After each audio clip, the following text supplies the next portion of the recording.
وفي الليل بينقل الغراب الدب لمكان بعيد، وبيقول ان هو ندمان انه ساب النمر وخد الدب، وبيقول للدب بسيبك انا بقى وتعامل انت مع نفسك. وبينتقل لمكان بعيد وبيقول ان اهم حاجة هو اللي ينجو.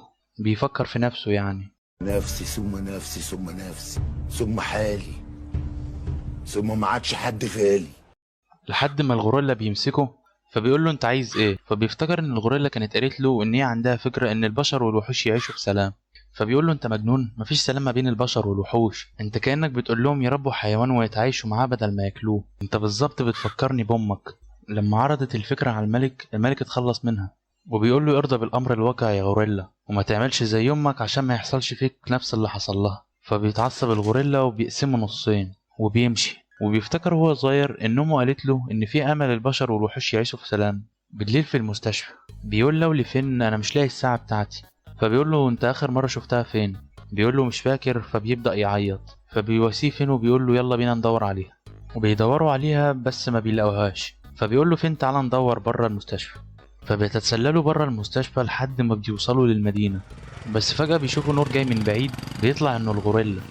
فبيسأل فين لو إذا كانت الغوريلا ظريفة. أنا لحد دلوقتي مش عارف أحدد هو ذكر ولا أنثى، فهنعرف في المستقبل. فبيقول له لو شكله هو بيسوق الموتوسيكل ظريف جدا. فالغوريلا بيفرح إن أمه كان معاها حق، وإن ممكن البشر والوحوش يعيشوا في سلام طالما الاتنين دول شايفين إن هو ظريف. بيقول فين لو طالما أنت شايفه ظريف وأنا شايفه ظريف يلا نمسكه.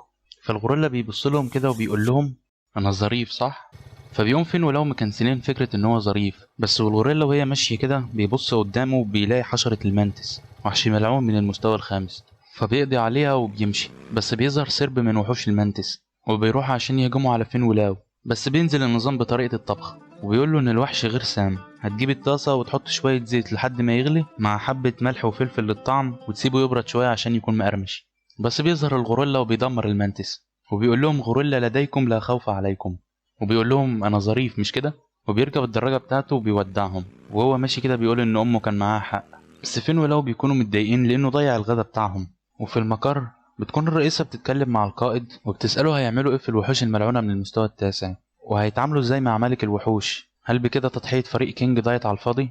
فبيقول لها ان الوحوش الملعونة بقت ذكية وبقى بيقدروا يفكروا في خطط عشان يهاجمونا. بتقول له ان في احتمال كبير انه يكون امرهم انهم يختبئوا في المدينة عشان يهجموا عليهم مرة واحدة. احنا لازم نلاقي خطة عشان نقدر نتعامل معاهم. نرجع لفين ولو بيكونوا واقفين قدام البيت ده. فبيقول له لفين انت فاكر البيت ده البيت بتاع الست الطيبة اللي طبخت لنا التعبان.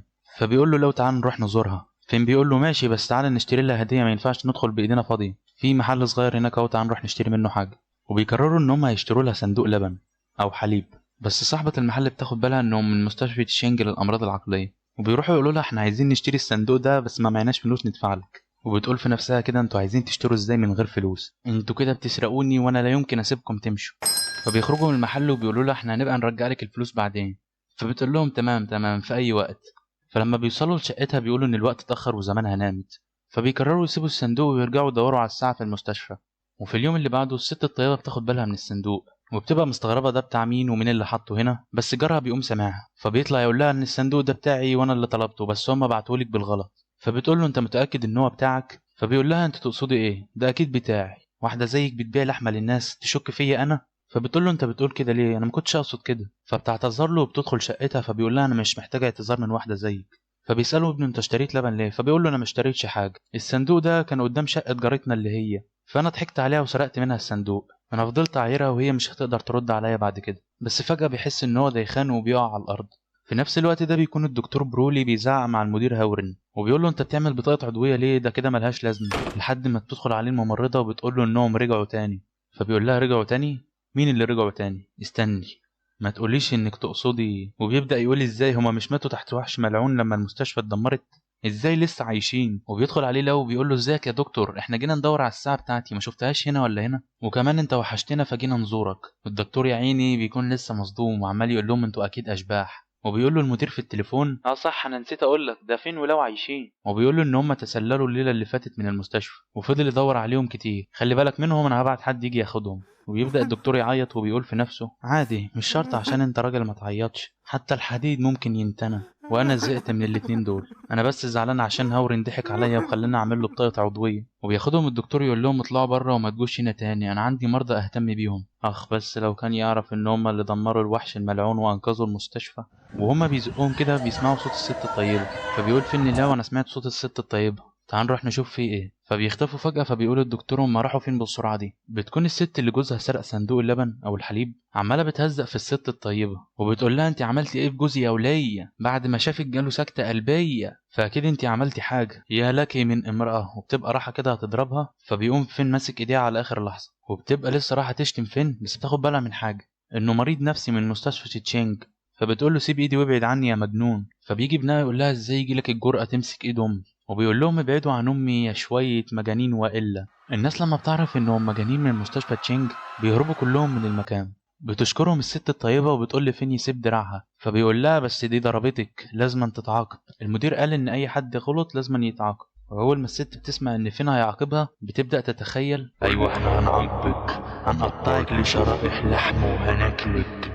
فبتعترف ان هي ملهاش علاقة بالسكتة القلبية لجوزها، وبتقول ان هي هترجع صندوق اللبن اللي جوزها سرقه او الحليب. فبتقول لهم الست الطيبة يعني الصندوق اللبن ده كان ليا او الحليب. بيقول لها لو ايوه احنا اللي حطينا الصندوق قدام باب شقتك امبارح.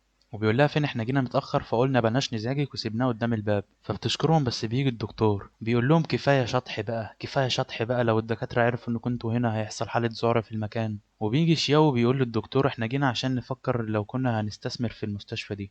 فبيرمي فين ولاو وبيروح عشان يسلم على شياو. فبيسألهم شياو انتوا بتعملوا ايه هنا؟ فبيقول له فين احنا جينا عشان نزور صاحبنا. فبيقوم شياو قال للسكرتيرة بتاعته طالما هم اصحاب الدكتور احنا هنستثمر في 3 مستشفيات من مستشفياته. وبيقول لهم شياو تعالوا معايا انا هوريكم بيتي. بس هما بيركبوا العربية شياو بياخد باله ان المنطقة بقت مليانة دوريات من المقاتلين، وبيقول ان في حاجة هتحصل قريب. بالليل بنشوف ديك ملعون من المستوى الثالث عمال بيقول ان هو كل ما يستخبى برضه فرقة المقاتلين بتلاحقه. هما ازاي كل شوية عمالين يعرفوا مكاني؟ بيقولوا ان خطته ان يعمل نفسه حيوان اليف وبعد ما حد ياخده هياكله عشان يزيد قوته، وتبدأ رحلته في السيطرة على العالم. بعد كده في القصر بتاع شياو بيكون لو مندهش من كبر الحمام بتاعه، فبيقول له شياو ان ده اصغر حمام عندي. وبعد كده بياخدهم على الغرف اللي هيناموا فيها وبيقول لهم دي اصغر غرف عندي.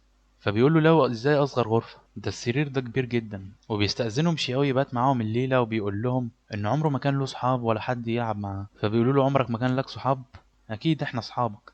بعدها بنص ساعة بيكون فين ولاو عمالين بيشخروا وشياو مش عارف ينام، وبيقول مين الغبي اللي ما بيحبش ينام لوحده قدام القصر. فاكرين الاتنين اللي سرقوا شياو؟ بيقولوا ان هم هيخطفوه تاني بس المرة دي هيطلبوا مليار.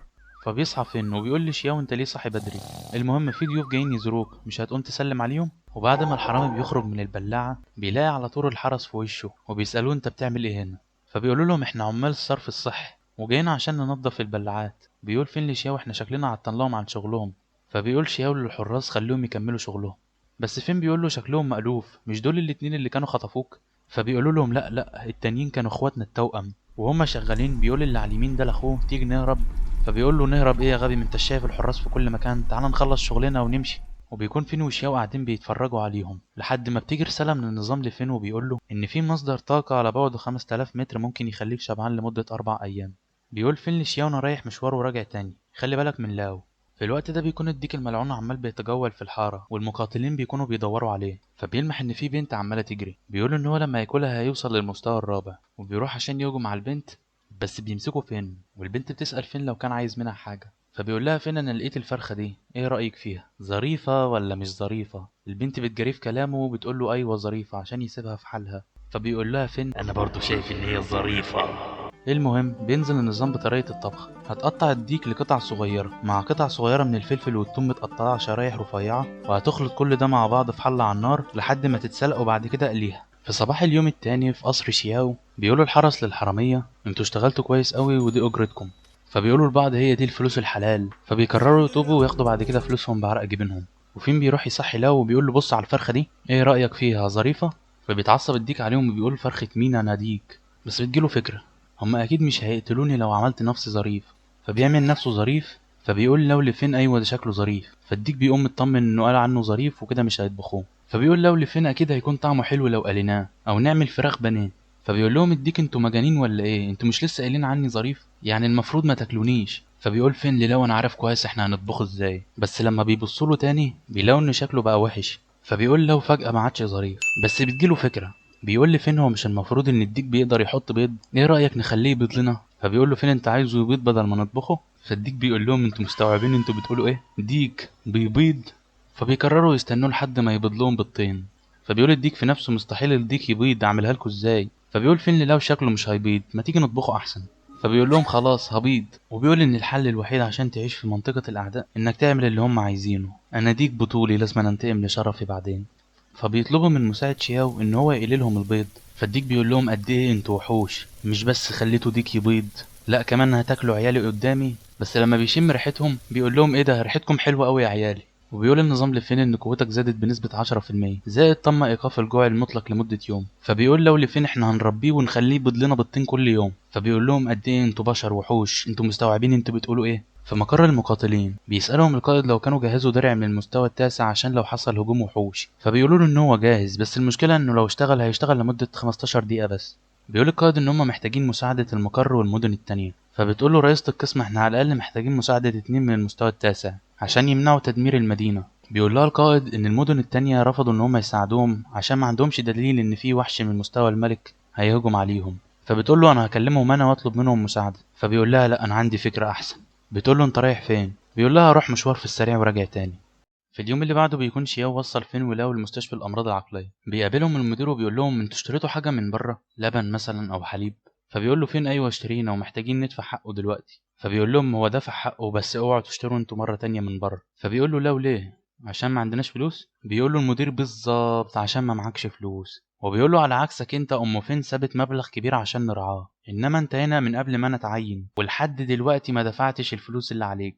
فبيقول فين لو ما تخافش انا هديك نص الفلوس اللي معايا. فبيقول له المدير انت حاسس ان معاك فلوس كتير يا فين عشان تديها لو؟ انت عارف انت دخلت غرفة العمليات كام مرة وانا دفعت لك من جيبي الشخصي عشان تعيش؟ اوعوا تشتروا حاجة من بره تاني عشان انا اللي بتدبس فيها، لما تكسبوا فلوس يبقى اشتروا اللي انتوا عايزينه. وبيقوم سائلهم على الديك. فبيقول له فين الديك ده بتاعنا واحنا قررنا ان احنا نربيه، الديك ده هيبيض لنا كل يوم. فالمدير بيقول في نفسه ديك بيبيض ازاي؟ المهم بيكون القائد مستني فين ولو في غرفتهم لحد ما بيلاحظ طاقة وحش من المستوى الثالث. فبياخد باله ان فين ولو ماسكين ديك ملعون من المستوى الثالث وبيمد ايده عشان يدمره. فبيقوم فين ماسك ايده بيقول له انت عايز تدمر الديك بتاعنا ليه؟ الديك بتاعنا ديك طيب وهيحط لنا انا ولو بيض كل يوم. بس القائد ما بيكونش مهتم للي فين قاله، هو بس بيكون مركز ازاي فين قدر يمنع قوته. هو استخدم 30 ل 40% من قوته، وعشان حد يصد الضربة دي لازم أن يكون مقاتل من المستوى التاسع فما فوق.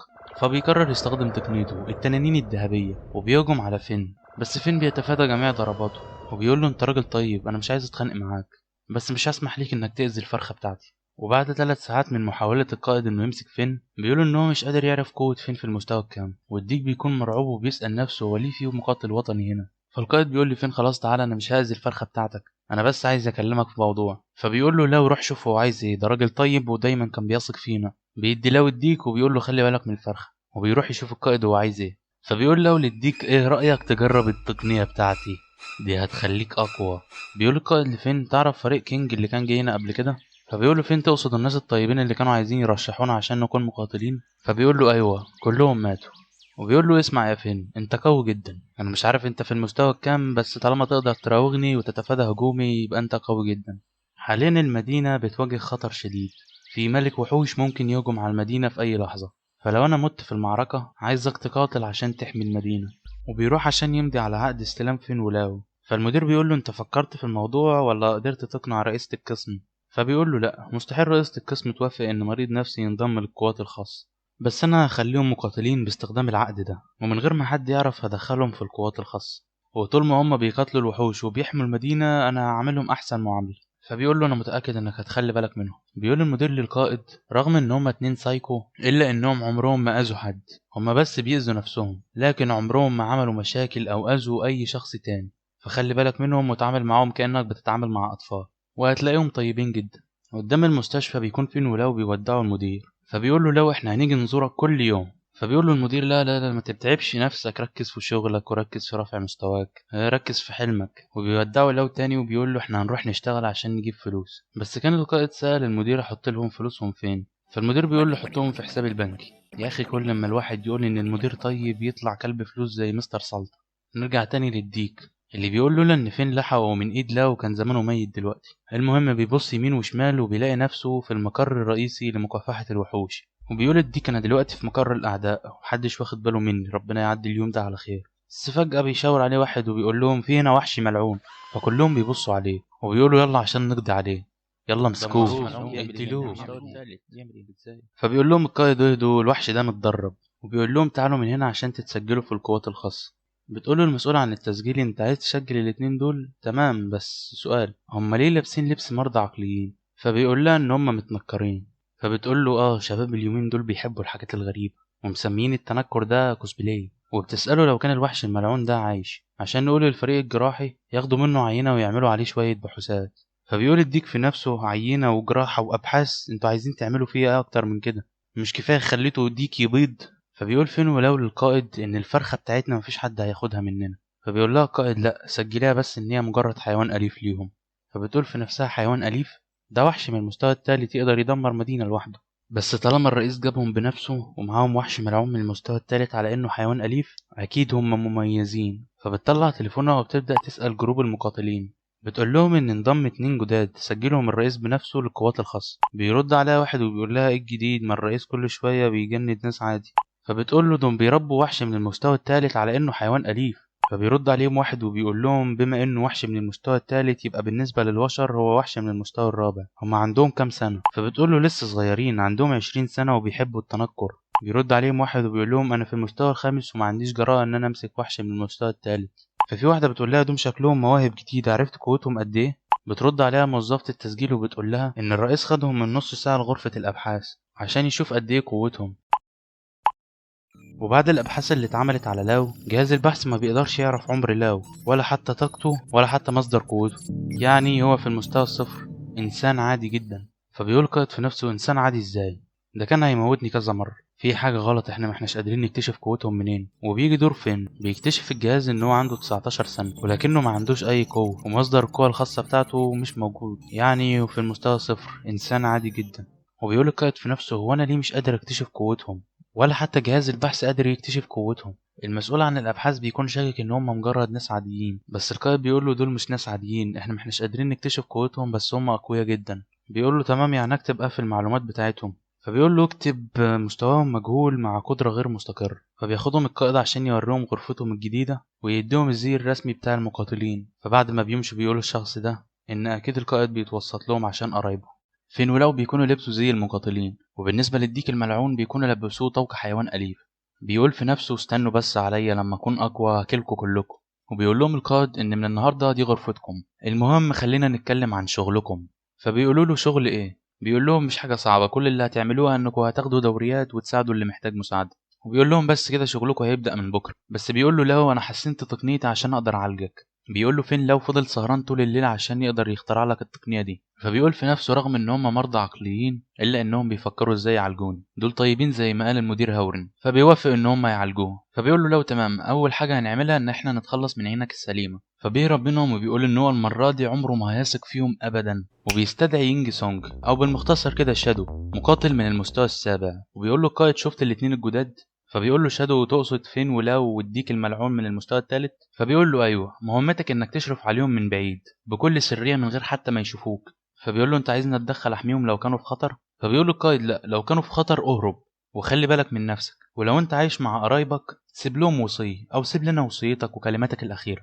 وفي غرفه فين ولو بيكونوا مستنيين الديك يبضلهم عشان يفطروا، فبيدوهم بيضتين عشان يسيبوه في حاله. بيقول له الفرخه دي حلوه جدا، حطت لنا بيضتين، انا واحده وانت واحده، في حين ان الديك بيقول خدهم على قد عقلهم لحد ما تتخلص منهم. وبيقلوا البيض وبيروحوا يشربوا كاكولا وسبرايت. بيقول شادو ان القائد جاب لهم حليب صويا، بس هم ليه بيقولوا عليه كاكولا وسبرايت؟ هل ده نوع من انواع الكلمات السريه؟ بس بيقول فين ان هو خد باله ان في حد بيراقبهم. فبيقول لو فين، بس شادو عمال بيقول هو عارف مكاني ازاي، قدرتي الخاصه ان انا اخفي وجودي. بيقول فين لقاه راح اضربه.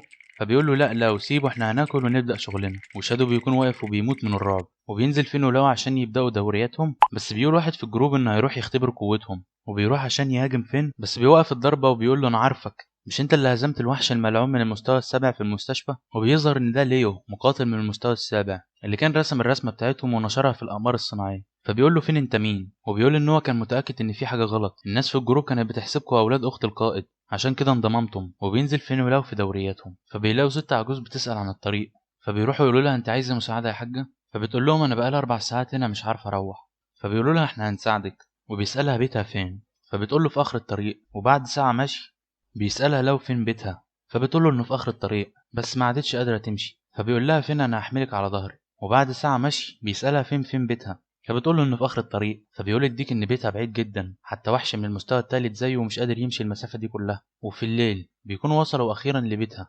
فبتشكرهم وتديهم تيجان الورد، فبيحمل فين لاو عشان يرجعوا تاني، بس الديك ما عادش قادر يمشي. والشادو بيكون بيراقبهم وبيقول انه فعلا شكلهم موهوبين. وفي جروب المقاتلين شايفين اللي حاطط صورة الدب ده ليون اللي كان رسمهم قبل كده، بيقول لهم ان المقاتلين الجداد سادة وان القائد مش بيضحك عليهم، يقصد ان في شائعات انتشرت ان دول يقربوا للقائد وداخلين بالواسطة. فبيقول له واحد ما تحاولش تضحك علينا، انت لما رحت تضربهم ما شفتش اي ردة فعل منهم. بيقول له انا شفت قوتهم الحقيقية، الوحش الملعون من المستوى السابق اللي كان في المستشفى هم اللي دمروه، ده غير ان فرقة كينج تعرفهم. فبيقول له انت مش عارف ان فرقة كينج ماتوا كلهم، احترمهم شوية وما تذكرش اساميهم. فبيقول له ليون يثق فيه، فبيقول لهم واحد ان الفحص بتاعهم كان مباشر وعرفنا كلنا احصائياتهم، بس بيقول لهم واحد لما تربوا وحش من المستوى الثالث هتحتاجوا عنصر السحر عشان تقدروا تسيطروا عليه، بس لو كانوا اقوياء انت مش هتحتاج العنصر ده. فكلهم بيوافقوا على كلامه وبيقتنعوا بيه. بنرجع لفين ولاو، بس بيكون الديك حس بوجود زميل له قريب من المكان، فبيقول ان دي فرصته وهياخدهم عند زميله واكيد هيتخلص منهم، فبيقول ان هو يعتمد عليه وبياخدهم ناحية الوحش ده. فبيظهر النظام وبيقول لفين انه اكتشف طاقة على بعد 3000 متر هتخليك شبعان لمدة اسبوع، والوحش بيكون في المحل ده اللي بينفجر فجأة وبيخرج منه مقاتل من المستوى الخامس. بيقول ان الوحش ده في المستوى الخامس، يعني بالنسبة للبشر هو في المستوى السادس. فبتقول له البنت دي ان هم لازم ينسحبوا ويطلبوا الدعم، بس في لحظة بيهجم عليهم الوحش وبيهزمهم كلهم، والوحش بيكون على وشك انه يهجم على الطفلة دي بس بينقذها وبيقول لها تهرب. فبيبدأ الوحش يعذب فيه، هو ما بيفضلش غير المقاتل ده لوحده. وبتظهر أفعى البحر الكهربائية، وحش ملعون من المستوى الخامس، بس بيكون الديك الملعون وصل وبيقول ان هو وصل فين ولاو لنهايتهم، وبيقول فين للاو ان التعبان ده هيشبعهم وهيكون طعمه حلو. فأفعى البحر بتاخد بالها من الديك الملعون، فبتقول له انت خنتنا وانضممت للبشر، فبيقول له الديك مستحيل اخون الوحوش، انا بتجسس عليهم، انا بطل. فبتقول له انت مجرد فاشل بيحلم انه يكون بطل. بياخد باله المقاتل من فين ولاو وبيقول لهم لو مستواكم كان اقل من المستوى السادس اهربوا بسرعه واطلبوا الدعم. فبيقول لو لفين اكيد التعبان ده هيكون طعمه حلو مع شويه توابل ورز. فبيقول له فين انت جعان، فبيقول له لو فبيقول له فين تمام امسك الديك وانا هروح اصطاد واجي. بس المقاتل بيحذر فين يبعد عن المكان وبيقوم ماسكه، فين ما بيهتمش وبيروح يمسك افعى الكهرباء، فبتفضل تكهربهم. فين ما بيكونش حاسس بحاجه، بس المقاتل بيبقى على وشك يموت وبينفجر، وقبل ما بيفقد وعيه بيقول لهم يطلبوا الاسعاف. فبتقول أفعى البحر هو ازاي الانسان ده قادر يتحمل موجة الكهرباء دي، فبيسأل لو فين وبيقول له هل تيار الكهرباء قوي، فبيقول له فين لا انا مش حاسس بحاجة. فبتقول له أفعى البحر انت بتتحداني، طب انا هوريك 10000 فولت من الطاقة. وبعد نص ساعة بتكون فقدت كل طاقتها، وهما بيشدوها بتقول في نفسها كده ازاي في انسان يقدر يتحمل 10000 فولت من الكهرباء. فبيطلب من الديك انه ينقذه، فالديك بيقول له انا بفكر ازاي انقذك، وبيكون لسه شادو بيراقبهم وبيكون مصدوم من اللي شافه. بيقول ان فين مش بس عنده مناعه ضد الكهرباء، ده قوي لدرجه انه هزمه بضربه واحده. وبيوصل فين ولاقوا الجناح بتاعهم وبياخدوه على المطبخ. فبينزل النظام بطريقه الطبخ، اول حاجه هتشيل الراس والديل وهتقطعه لقطع صغيره، وعلى نار هاديه هتضيف شويه من صلصه الصويا وصلصه المحار مع حبه سكر وبصل متقشر وبصل طرنشات وشويه رز. فبتطلب الافعى من الديك انه ينقذها، بس الديك بيقول له انا لسه بفكر ازاي انقذك. وبيطبخوها زي ما النظام قال له، وبيقول فين للديك خد كيل كتير عشان تجيب بيض كتير. فبيبدأ الديك يتخيل ان فين بيقول له يا تاكل يا هناكلك. بيقول ان هو هيرضى بالامر الواقع ويجاريهم وهياكل، بس لما يكون اقوى هينتقم لصاحبه. بس بياخد باله ان صاحبه طعمه حلو قوي، وبيقول له انا اسف يا صاحبي بس طعمك حلو. فبتقول له افعى البحر انا غلطانه ان حاولت اساعدك يا ديك يا خاين. وبعد ما بياكل وبيشبع على الاخر بيقول ان هو دلوقتي يقدر ينتقم منهم، وبيهجم على لاو، بس فين بيديله كف وبيمسكه. فبيقول فين للاو ان هي شكلها تعبانه وانه يحاول يساعدها، فبيقول له لو اكيد اقدر اساعدها بتقنيه الابر بتاعتي. ولما الديك بيبدا يفوق بياخد باله ان في 13 ابره في بطنه، فالحيوانات بتقول له تستاهل عشان انت خاين. ولما بيحوش منه لو الابر مستواه بيزيد للمستوى الرابع، وشادو بيكون واقف يتفرج ومش مصدق اللي شايفه. فاليوم اللي بعده بيروح يقول للقائد، بيقول له انهم هزموا وحش من المستوى الخامس، وبعد ما هزموه اكلوه هم والديك. وبيقول له مش كده وبس، ده الديك مستواه زاد. فبيقول له ما تنشرش اي معلومات عنهم وما تقولش لحد انهم هم اللي هزموا تعبان البحر. بيقول له بس الفرقه اللي كانت بتواجههم قبل ما فين ولو يجوا كلهم شافوه. بيقول له ما تقلقش ما تقلقش، دي حاجات بسيطه ما تركزش فيها. بيقول له طب مش المفروض ندي الانجاز ده ليهم؟ فبيقول له القائد بما انهم هزموه بعد ما الفرقه كانت بتواجه الوحش، فده يعتبر ان الفرقه هي اللي هزمت افعى البحر. هما مش عايزهم يتشهروا عشان رئيسة القسم ما تعرفش ان هو مشغل 2 من مستشفى الامراض العقليه في وسط البلد في مدينة ميني هاي. بيكون فين ولو بيعملوا دوريات في المكان. فبيقول الديك في نفسه كده استنوا بس عليا، انا هنتقم منكم بس لما اكون اقوى. وفجأة بيشعر بطاقة زميل له اقوى حتى من الافعى الملعونة، فبيسحب فين ولو للمكان اللي موجود فيه زميله. فالنظام بيقول لفين تم اكتشاف مصدر طاقة ممكن يخفف جوعك لمدة 4 أسابيع على بعد 5000 متر. فبيتبع الديك. في الوقت ده بيكون في واحد عمال بيتضرب وبيقول هو الخنزير ده وحش ملعون، انا اشتريته على اساس اشويه واكله انا واصحابي. استغفر الله برو. فبيتجمعوا كلهم على الخنزير اللي بيبدأ يعذب في صاحبهم، وبيبص لهم وبيظهر بهيئته الحقيقية وبيقول لهم ما تستعجلوش على موتكم، دوركم جاي. فبيبدأوا يترجوا انه يبعد عنهم، وبيقول لهم على الرغم من اني ظريف وجميل الا ان عندي هيبه وخليتكم تخافوا مني. بس فجاه بيجي فين بسرعه وبيلمسه وبيقوم مطيره وبيقوم واقع في الميه. بس الناس بيكونوا مستغربين من اللي حصل، لكن بياخدوا بالهم ان فين ولو من فرقه المقاتلين. فبيمشوا وبيقولوا لهم احنا هنسيبكم انتوا بقى تهتموا بالموضوع. والنظام بينزل بوصفه الطبخ بعد ما تسلقه على النار تغمسه في الصلصه وهتشويه لحد ما الجلد يقرمش. وصفه بسيطه بس الطعم حكايه. استغفر الله برو. وبيروح الديك يقول للخنزير يساعده عشان يتخلص من فين ولاو. فبيوافق الخنزير وبيقول الديك اكيد بمساعدة الخنزير هنهزمهم. بس بعد 10 دقايق بيكون فين ولاو عمالين بيشوا في الخنزير. فبيقول فين للاو انت بقيت اقوى دلوقتي صح؟ فبيقول له فين ايوه النظام قال لي كده. فبيقول له يعني لو استخدمت عليك تقنية الابر بتاعتي مش هيغمى عليك زي كل مرة؟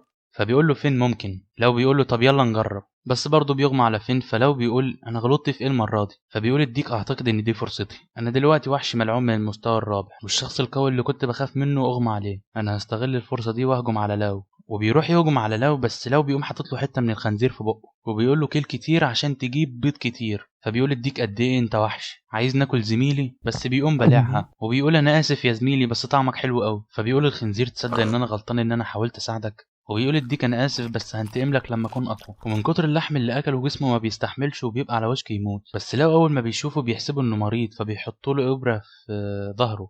فبيقول له الديك ايوه كده دلعني. وبيقول له لو حط كمان حط كمان. لو ما بيبقاش فاهم هو بيقول ايه بس بيستنتج ان هو عايزه يحط له ابر فبيحط له لو ابر كمان. فبيقول له الديك ايوه كده دلعني. والحيوانات بتقول اخصى عليك ديك نجس. بيبص لو للخنزير وبياخد منه قضمه وبيقول ان طعمه ما عادش حلو من غير فن. وبيقول الخنزير لبقيه الحيوانات شوف الانسان الحقير بيقول ان انا مش لذيذ وهو اكل كل حاجه. وبيقول لو انا اكلته بس عشان المدير قال لنا التبذير حرام. شادو بيكون بيراقبهم وبيقول ان هو ما عادش هيندهش منهم. وفي اليوم اللي بعده بيروح يقول للقائد على كل اللي شافه. فالقائد بيقول له ان قوتهم غير مستقره. فبيقول له قوتهم غير مستقره وقدر يهزم وحش من المستوى السادس بضربه واحده. فبيقول له القائد خلاص على العموم بما انك انت اللي حليت مشكله الخنزير الانجاز ده هيروح ليك. فبيقول له شادو انت كده مش عادل، المره اللي فاتت لما قتلوا الافعى الكهربائيه اديت الانجاز بتاعهم للفريق اللي قبلهم والمره دي عايز تدي الانجاز بتاعهم ليا؟ انا هروح اقول لرئيسه القسم. فبيقول له القائد خلاص استنى اديهم انجازاتهم. فبيقول له شادو ايوه كده هو ده التصرف السليم. فبيقول له شادو بما انهم هزموا وحش من المستوى السادس اللي هو الخنزير هياخدوا 6 نقاط وبما انهم في فريق هياخدوا نقاط زياده. القائد بيقول له انت مش محتاج تسجل كل حاجه. فبيقول له شادو بما اني براقبهم يبقى انا لازم اسجل كل حاجه. فبيقول القائد في نفسه احيانا بكره كفاءتك. فبيقول القائد بما انك مراقبهم تقدر تاخد لك شويه نقاط بس اوعى تقول لحد عنهم. فبيقول له شادو ما تخافش انا مش هقول لحد ومش هستغلهم عشان اخد نقاط. وبيكون القائد قلقان من حاجتين، الحاجه الاولى ان رئيسه القسم تعرف ان هو مشغل مجانين، والحاجه التانية ايه اللي هيحصل لو فين ملقاش وحوش ياكلها. وشادو بيقول له احنا هنسميهم ايه في سجل المقاتلين؟ فبيقول له سمي الفريق بتاعهم 666. وفي اليوم اللي بعده المقاتلين بياخدوا بالهم ان في فريق جديد انضم للسجل اسمه 666. فين العمر 19 سنة، الطاقة مجهول، السن مجهول، المستوى مجهول. لو السن مجهول، الطاقة مجهول، المستوى مجهول. حيوانهم الأليف وحش من المستوى الخامس. وبيكون فين ولو بيتمشوا في المقر في حين ان كل المقاتلين بيكونوا بيتكلموا على الجروب بيقولوا ان الديك وصل للمستوى الخامس. فبترد عليه واحدة وبتقول له وصل ازاي للمستوى الخامس في يومين بس؟ فبيقول لهم واحد انت ممكن تقارن وحش من المستوى الخامس بمقاتل خاص من المستوى الخامس. فبيقول لهم واحد هو عنده عقد سحري عشان يقدر يسيطر عليه صح؟ فبيرد عليهم واحد وبيقول لهم ان العقد ممكن يمنعهم انهم يهاجموا البشر العاديين او انهم يتحولوا لشكلهم الحقيقي لكن يقدر يهاجمنا عادي. فبيقول لهم واحد يعني يقدر يدمرنا كلنا صح؟ اول ما بيسمعوا الكلام ده بيهربوا كلهم من المنطقه اللي فيها فين ولاو وبيرجعوا تاني يتكلموا في الجروب. فبيقول لهم واحد هم بجد بيساعدوا ليه؟ وبعدين هو الوحش وصل ازاي للمستوى الخامس في يومين بس؟ فبيقول له واحد عندك احتمالين، الاحتمال الاول ان فين ولاو ممكن يكونوا اقوياء جدا زي ما ليو قال، والاحتمال التاني ان الديك ده مجنون. في واحد مش مصدق ان الديك مجنون فبيقرر يصدق ليو، فبيقول لهم واحد تاني انا مش مصدق ان هم اقوياء. ففي اتنين بيقولوا له لو انت كنت عايز تعرف قوتهم بجد روح جرب. بيقول لهم بس انا مش جريء لدرجه ان انا اقرب منهم.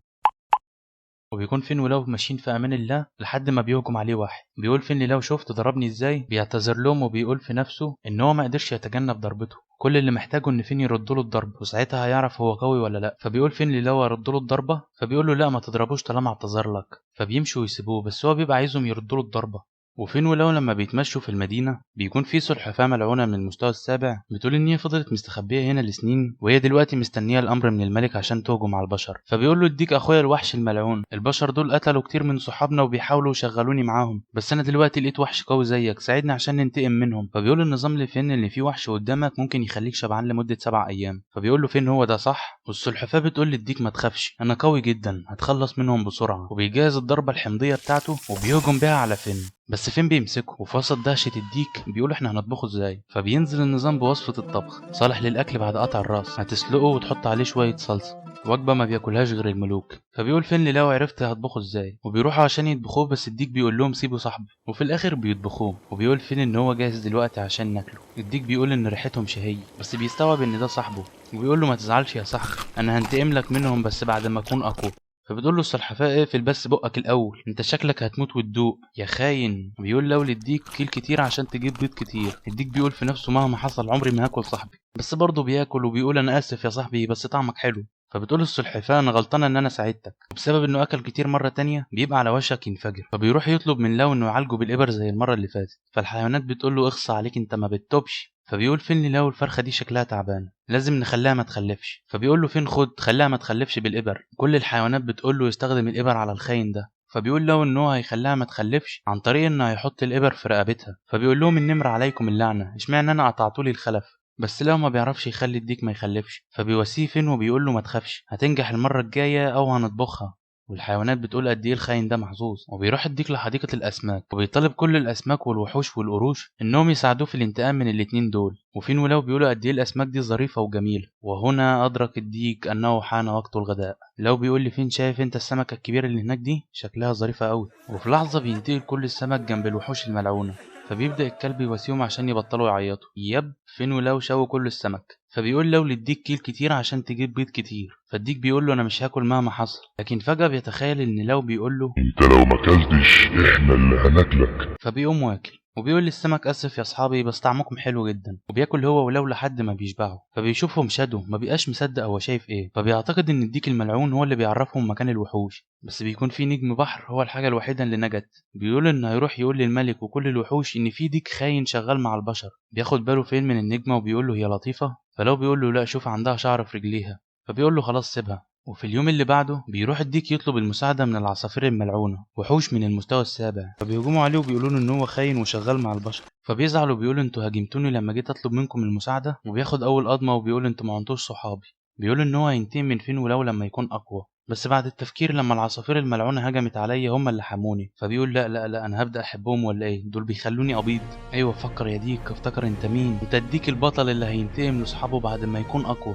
طبعا ده خطاب مع نفسه مش انا اللي بقول كده. في اليوم اللي بعده بيروح شادو يوري القائد النقاط اللي فين ولو جمعوها. بيقول له ان في اسبوع واحد قدروا يقتلوا اكتر من 500 وحش وجمعوا 1000 نقطة. والفريق بتاعهم بقى من المستوى الثاني متصدر الترتيب السابع في قائمة المقاتلين. فالقائد بيقول له ده مستحيل انا مش مصدقك. فشادو بيقول له انا معايا عينات من جميع الوحوش اللي اكلوها وقتلوها. فالقائد بيقول له ده مش دليل انهم اللي هزموا الوحوش. فشادو بيقول له انا صورت كل الوحوش اللي هزموها. القائد ما بيكونش عارف يقول ايه وبيقول يا اخي انا بكره كفاءتك. فالقائد بيقول له بص لازم محدش يعرف حاجه عنهم انت فاهم. فبيقول في نفسه لو عرفت رئيسة القسم ان انا مشغل مجانين هتعمل فيا ايه. فبتقوم داخله عليهم وبتقول لهم سمعتم عن الفريق 666.